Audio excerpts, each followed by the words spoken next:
Esse é mais um programa da série Diálogos sobre a Vida, em que eu, Marcos Rezende, o meu amigo Eduardo Iver, comentamos aspectos da obra do grande pensador Jiddu Krishnamurti. E o nosso tema de hoje, ele vai tratar dos condicionamentos na mente. Com a palavra, Edu. Então, nós vamos investigar hoje como opera esse condicionamento e, se é possível, nós nos libertarmos do condicionamento esse que atua em todas as esferas da nossa vida. Nós vamos dar um foco especial na educação, que a educação é algo tão fundamental em nossas vidas que, quando nós já começamos desde tenra idade, enquadrando a nossa vida aos padrões sociais, aos padrões religiosos, familiares, etc., então nós vamos hoje trazer essa questão do descondicionamento também na escola, na educação, pensando na educação não apenas com aquilo que ocorre nos primeiros anos de vida, mas como educação para toda a vida. Então, Marcos, eu queria agora trazer as suas considerações para esse tema, as considerações iniciais para esse tema do condicionamento da mente e como que isso afeta as nossas vidas. Esse é um tema que o Krishnamurti bate nele frequentemente, né? Ele fala do condicionamento da mente, que nós somos pessoas condicionadas. O que significa isso? Significa que nós somos pessoas que vivem dentro de um certo programa. A gente recebeu toda uma influência da família, do meio social, da religião, da propaganda, das ideologias. A gente foi sendo bombardeado por tudo que o mundo apresenta, vamos dizer assim, em termos de influência, e também fomos passando pelas nossas experiências e, através das experiências, de alguma maneira, tecendo a nossa própria visão das coisas. E essa visão, esse modo repetitivo de ser, as mesmas opiniões, os mesmos valores, né? Os mesmos desejos e os mesmos temores, tudo isso que a gente repete frequentemente na nossa vida, né? São os nossos condicionamentos. Muitas vezes nós encontramos pessoas, eu diria assim, mais usando uma palavra forte, bitoladas, né? Pessoas que levaram uma lavagem cerebral, que só conseguem enxergar alguma coisa por um determinado ângulo, não conseguem ver da forma mais ampla possível. Enfim, todos nós carregamos condicionamentos. Até um certo ponto, eles são necessários. Você precisa saber qual é o seu nome, né? Para quando as pessoas te chamarem, você responder. Você precisa saber onde é o seu endereço, você precisa saber o caminho para a sua casa. Tem uma série de informações que precisam estar na sua memória, o próprio conhecimento prático de muitas coisas, que a gente precisa desse nível de condicionamento, vamos dizer assim.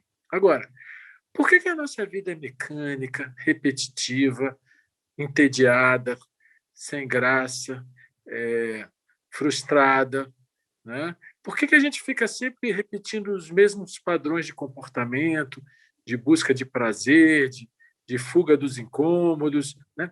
Tudo isso responde a um certo programa que foi forjado na nossa mente por nós e pelo meio, né? E nós vivemos enredados nisso. Por isso é uma vida sem criação, sem amor, sem essa energia transformadora do dia a dia, né? Com essa vitalidade, vamos dizer assim. Então, Edu, o que a gente tem que explorar hoje, primeiro, é perceber se nós realmente somos condicionados. E depois, se é possível haver descondicionamento e como é que aconteceria esse descondicionar-se? né? Não que a gente seja descondicionado, né, Edu? Todos nós temos algum nível de condicionamento maior ou menor. Mas o que eu acho que a gente tem que explorar isso, primeiro, essa verificação desse fato, o condicionamento que nós estamos inseridos, né? A programação da nossa mente, para depois a gente avançar e ver se é possível ultrapassar ela. O que você acha? Eu acho que nós podemos afirmar que todas as pessoas são condicionadas. Eu acho que não existe nenhum ser humano na face da Terra que pode afirmar que não tem nenhum condicionamento. Eu lembro uma coisa até curiosa, me veio à cabeça agora. Eu tinha um amigo, quando era jovem, né? Uma vez ele chegou para mim e falou: eu tenho um cachorro em casa, está lá em casa desde ele nasceu praticamente comigo, né? E eu estou educando sem nenhum condicionamento. Aí eu achei aquilo assim algo muito estranho, né? Como é que você pode viver com um cachorro sem nenhum condicionamento? Quer dizer que na hora que ele vai fazer xixi, ele faz em qualquer lugar. Quer dizer, tem algum tipo de condicionamento ocorre naturalmente, né? E alguns são inevitáveis. Mas o problema maior que eu vejo, Marcos, é as pessoas serem condicionadas e não perceberem o quanto elas são condicionadas e a maneira como esses condicionamentos polarizam a sua vida, condicionam até limitam a sua liberdade e produzem todo tipo de conflito. Por exemplo, se uma pessoa é criada numa família tradicional e uma família que tem valores assim muito rígidos, né? Ela tende a adotar essa rigidez mental, essa rigidez na forma de ver o mundo e também os condicionamentos que, tipo, preconceito racial é um tipo de condicionamento, o condicionamento religioso, achando que a sua religião é melhor que a religião dos outros, que a única religião que está certa é a sua, que os outros livros religiosos não têm valor, só o seu. Enfim, são vários condicionamentos que a pessoa vai adquirindo ao longo da vida, desde da sua casa, depois no colégio, na universidade, no seu bairro, enfim, em todo o ambiente em que ela vive, ela vai sendo, vamos dizer assim, enquadrada, né? E isso é uma coisa interessante, né, Marcos? As pessoas são enquadradas para se perceberem dentro de uma redoma, né? Quer dizer, a identidade das pessoas acaba sendo associada a esse conjunto de relacionamentos. A pessoa não percebe que aquilo todo lhe foi imposto, lhe foi trazido de fora para dentro, que não é algo natural em si, esses condicionamentos. Então, a primeira coisa que eu acho que um dever de casa para cada um é perceber até que ponto eu sou espontâneo na minha maneira de viver ou eu vivo preso, amarrado a esses condicionamentos que eu recebi, né? Que nem fosse um programa de computador. Você vê que o computador ele age de acordo com a pessoa que o programou. Você tem os vários aplicativos, né? Sistemas operacionais, tudo é uma inteligência artificial, uma inteligência que foi criada pelo homem e ele sempre age de acordo com aquele programa que lhe foi colocado, né? O computador não tem liberdade para escolher fazer de uma forma diferente daquilo para qual ele está programado. Então, nós também acabamos tendo a nossa liberdade limitada porque nós, se não estivermos muito atentos, nós seguimos a programação. Agora, o interessante é que nós temos uma capacidade intrínseca de buscar a verdade por nós próprios e superar esses condicionamentos. O que você acha, Marco? Pois é, pois é. Assim, falando desse jeito, pode parecer que nós estamos falando de um tema teórico. Nós estamos falando da coisa muito prática. Como funciona a nossa cabeça. o nível de programação e de repetição mecânica em que ela opera, né? Não naquelas coisas que devem ser mecânicas, tipo saber dirigir um carro. Você dirige quase que mecanicamente, você não precisa pensar, tenho que pisar na embreagem, tenho que mudar a marcha, eu tenho que frear, tenho que acelerar. Aí o mecanicismo funciona perfeito. Agora, o problema é na vida, nos relacionamentos, mesmo modo de pensar, a mesma estreiteza, os mesmos pequenos quereres, aqueles hábitos arraigados, né? Os preconceitos que a gente tem em relação aos outros e tal. Então, o condicionamento pernicioso é esse de um contexto mais interno, não são aqueles pequenos hábitos que até são bons, é bom que eles sejam hábitos, por mais que a gente deva estar consciente quando estivermos atuando, vamos dizer assim.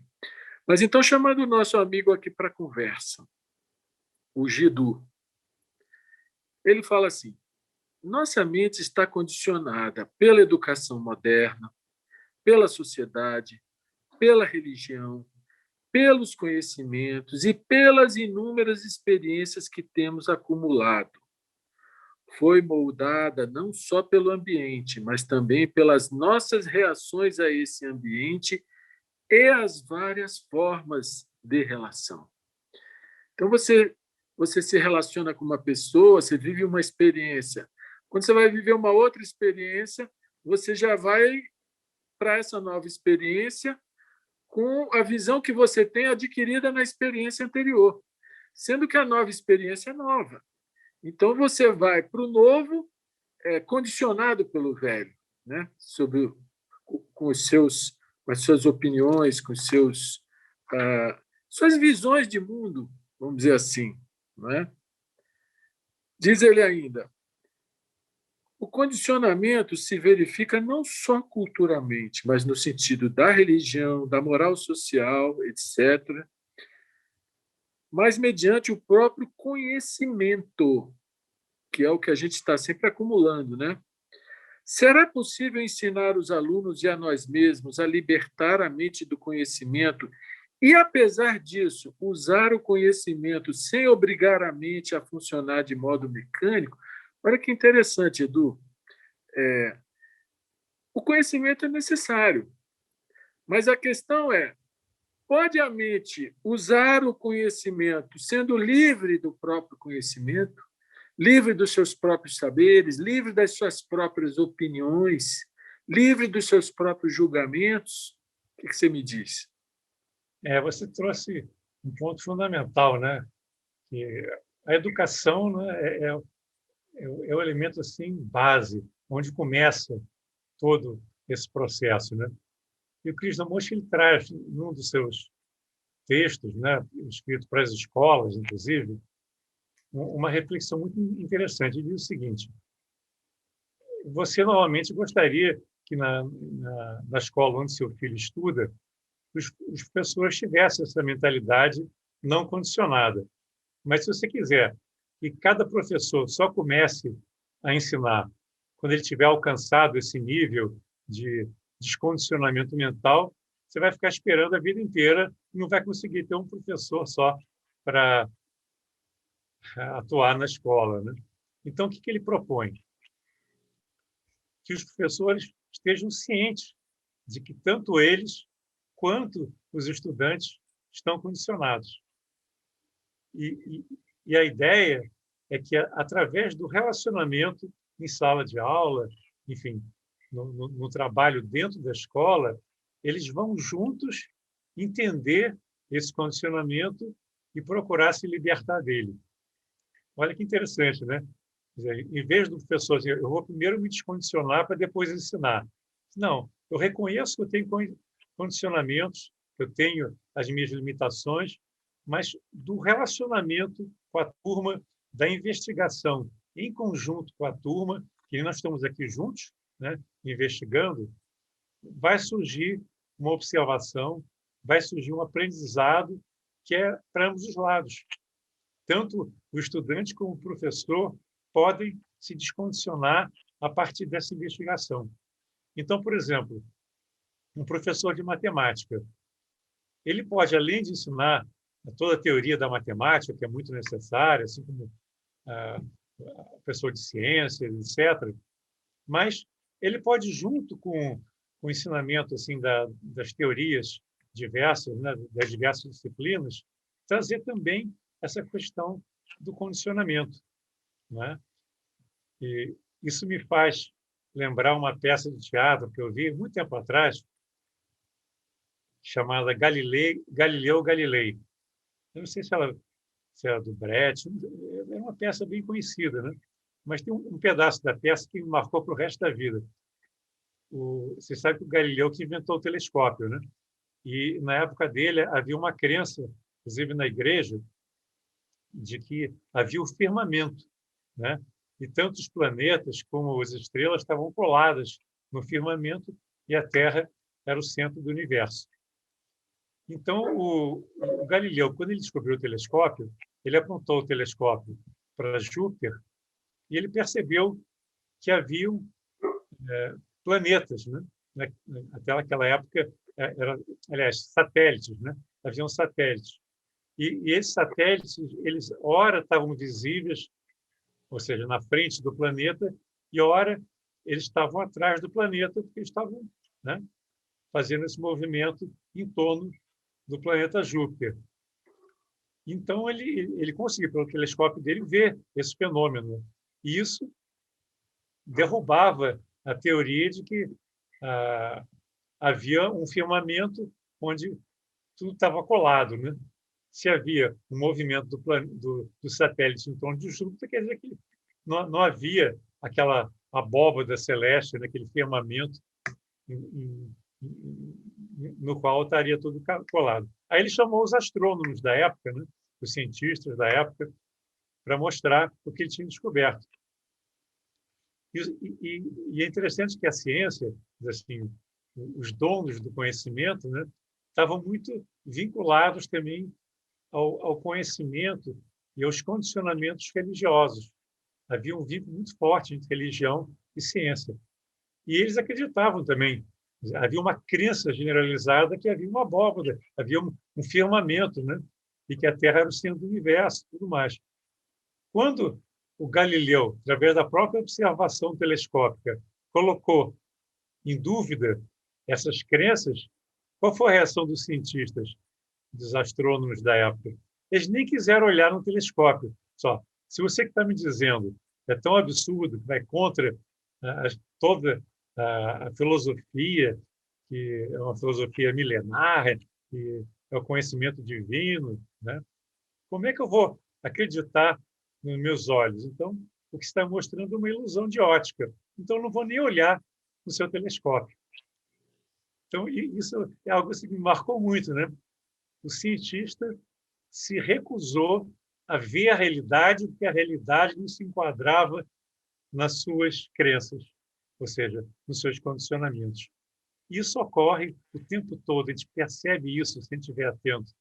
Nós tentamos enquadrar a realidade, aquilo que nós concebemos como sendo verdadeiro, aquilo que nós concebemos como sendo a ordem, né, que foi criada pelo pensamento e aquilo que nós entendemos como verdadeiro. E tudo aquilo que vai contra essa ordem, tudo aquilo que subverte essa ordem é combatido, que é considerado falso. A crença é mais importante que a lógica, a crença é mais importante até do que a observação da realidade que você pode perceber na natureza. Nós vamos para um pequeno intervalo e já voltamos. Fique com a gente.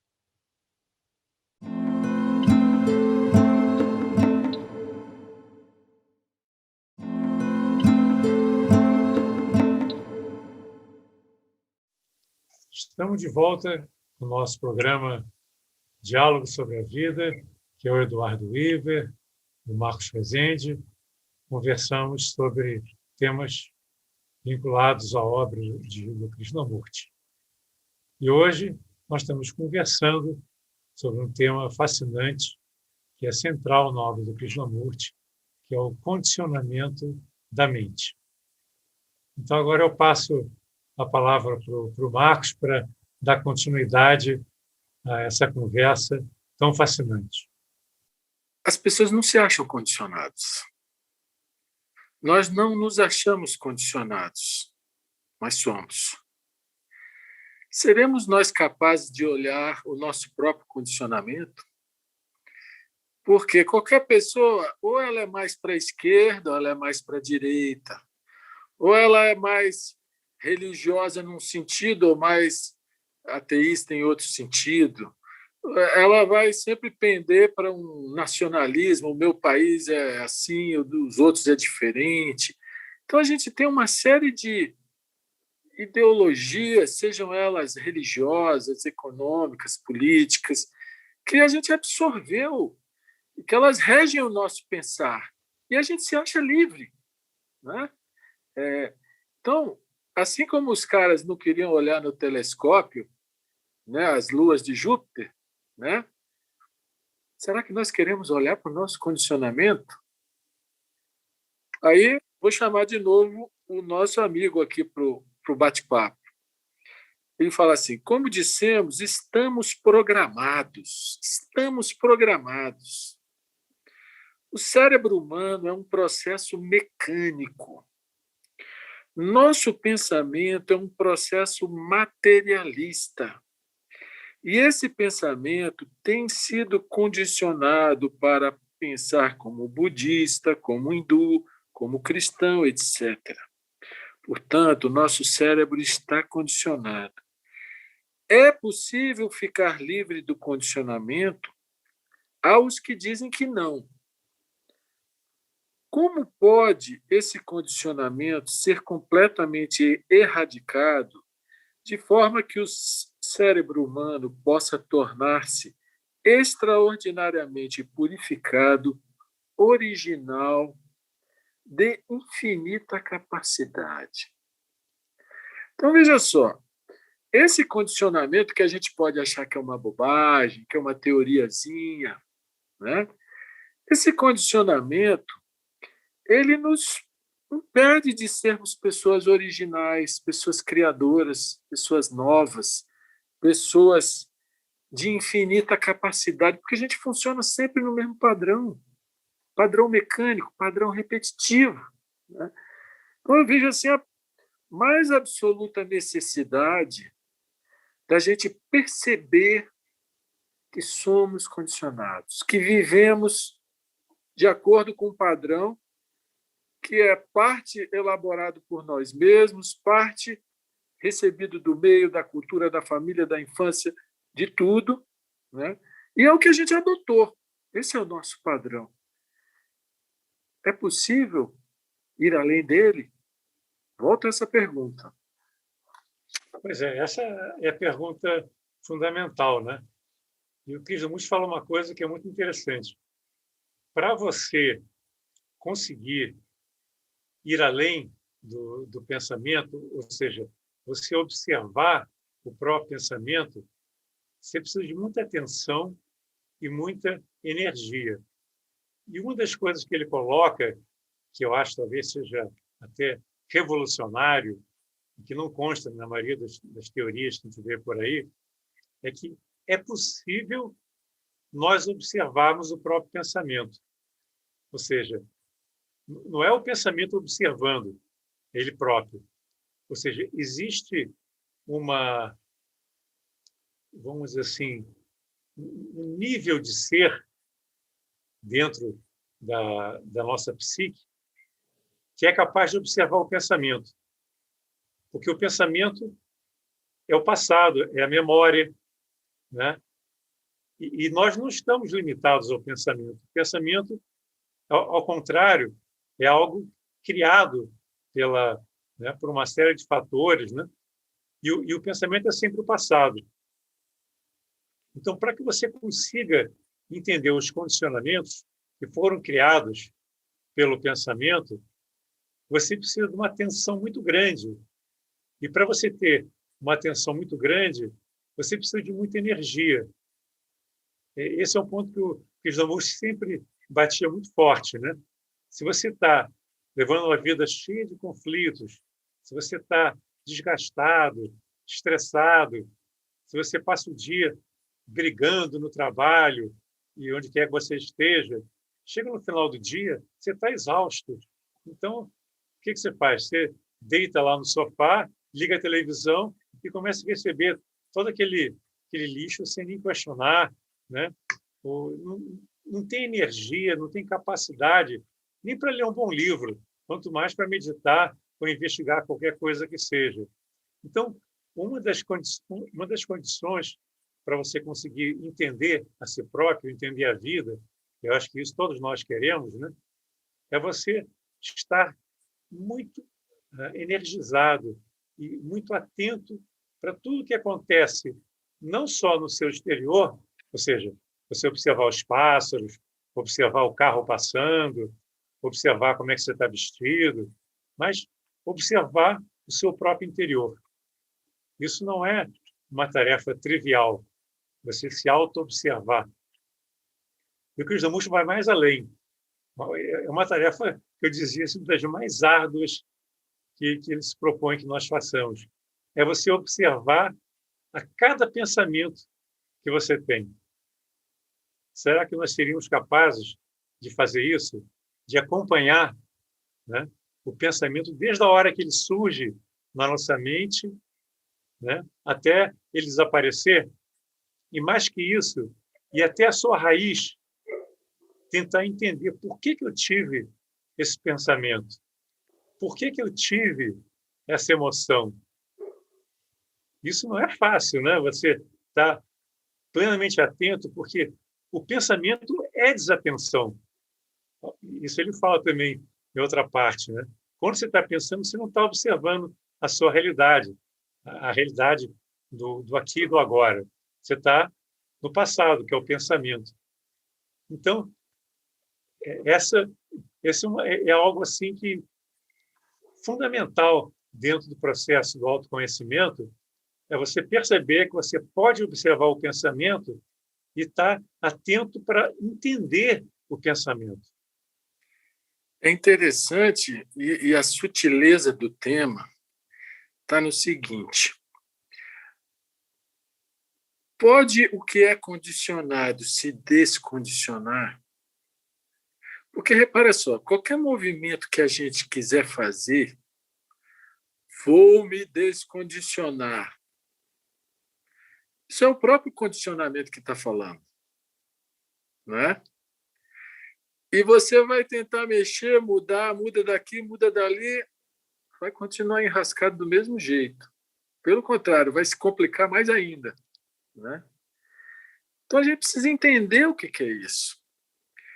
E a única forma de, na minha compreensão, de fazer face a isso é você perceber o condicionamento e não querer agir sobre ele. Porque a ação voluntarista, vamos dizer assim, ela é o próprio condicionamento projetando, eu devo ser assim, não devo ser assado, isso tudo é condicionamento.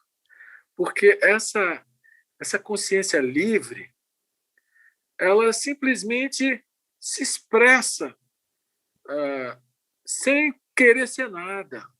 Ela simplesmente é. Né? Então, quanto mais a gente chafurdar na estrutura condicionada, buscando o incondicionado, o cachorro está correndo atrás do próprio rabo. E aí eu pergunto, qual é o pulo do gato, Edu? Qual é a varinha mágica aí para virar esse jogo? Como é que é isso? O Krishnamurti dá uma dica muito interessante. Ele diz o seguinte: aquilo que é muito mais interessante, tem muito mais valor do que aquilo que já foi. Né? Se você está preso no pensamento, você está focado no que já foi, na sua experiência passada, na sua memória, buscando, inclusive, enquadrar as percepções que surgem, ou seja, enquadrar a nova experiência ao condicionamento, às suas ideias, tentando interpretar, inclusive, as coisas que estão acontecendo à luz das suas crenças, dos seus condicionamentos. E aí você limita a sua capacidade de compreender o mundo. Você vai sempre tentar enquadrar o que ocorre no conhecido. Você não dá margem para que o desconhecido surja e te ensine algo novo. Isso é uma coisa que a gente pode observar em nós próprios.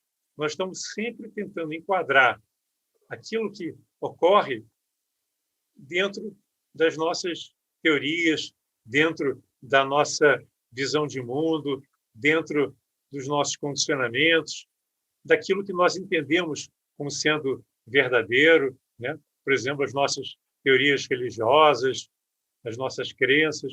Sempre nós procuramos enquadrar tudo que ocorre dentro daquilo que nós já conhecemos. Por quê? Porque isso nos dá segurança, né? É aquele negócio, eu sei, eu tenho uma experiência, eu aprendi num livro, eu aprendi na escola, e isso me dá uma certa segurança que eu sei alguma coisa. Ao passo que, se você tem uma postura de verdadeiro aprendiz, como Sócrates tinha, né? O Sócrates dizia, tudo que sei é que nada sei. Isso requer uma humildade enorme, né? Que a maioria das pessoas não tem, né? As pessoas acham que sabem muito porque estão apegadas àquilo que elas acumularam de conhecimento no passado e estão assim, amarradas nesse tipo de conhecimento, tentando interpretar e enquadrar tudo nesse tipo de teorias do conhecido. Então, você dá um passo na direção do desconhecido, aceitando as coisas como elas são, sem querer interpretar, classificar, julgar e se abrindo de corpo e alma para a realidade como ela se apresenta para nós, isso traz uma liberdade enorme. Então, Krishnamurti coloca isso de maneira muito clara, né? O condicionamento acorrenta, enquanto que o descondicionamento liberta. Esse descondicionamento que ocorre quando você percebe que não vale a pena você continuar vivendo uma vida enquadrada dentro né, de um ambiente limitado, autocentrado, dependente de uma série de conceitos que puderam ter até validade no passado, mas que não tem mais validade nesse momento. Agora, você colocar de lado tudo aquilo que você tinha como verdadeiro exige, vamos dizer assim, um desapego muito grande, né? Você está pronto para aceitar o desafio de não viver no passado, fazer aquilo que o Krishnamurti fala, né? Que é até o título de um dos seus livros, Liberte-se do Passado. Você deixar de lado o passado, olhar para o presente como ele é, né? Não como você gostaria que fosse, mas exatamente como as coisas são. Na verdade, perceber é que faz a diferença, não é o tempo. E o perceber é sempre no agora. O que transforma é o perceber, não é a vontade de que transforme, não é o jogo artificial que o pensamento faz para chegar ao resultado X, Y, Z. Ou seja, sempre é a percepção que produz o estar no agora, que é descondicionado, né? Agora, quando você está no vir a ser, no usar o pensamento para chegar, seja a iluminação, seja a transformação, seja o descondicionamento, você está do mesmo jeito enroscado no processo do tempo. Então, acho que isso resume quase tudo, que é a percepção no agora, sempre, a que você for capaz. Porque, às vezes, a gente não percebe. E a verdade, a honestidade, é olhar e dizer, não percebo, mas continuar atento, né? Que aí a percepção, em algum momento, ela vem. Mas ela vem sempre no presente ativo. Não é uma coisa que você possa construir com o tempo, né? Ela vem. Então, estamos chegando ao final de mais um programa de aula sobre a vida. E nós gostaríamos de convidar todos que estão nos assistindo a estarem conosco no canal da União Planetária, da TV Suprem, no YouTube, onde vocês podem encontrar não só esse programa, mas os programas das semanas anteriores para assistirem, assim como palestras, outros debates, filmes, no nosso canal no YouTube, bastante rico. Então, agradeço a presença de todos e até a próxima.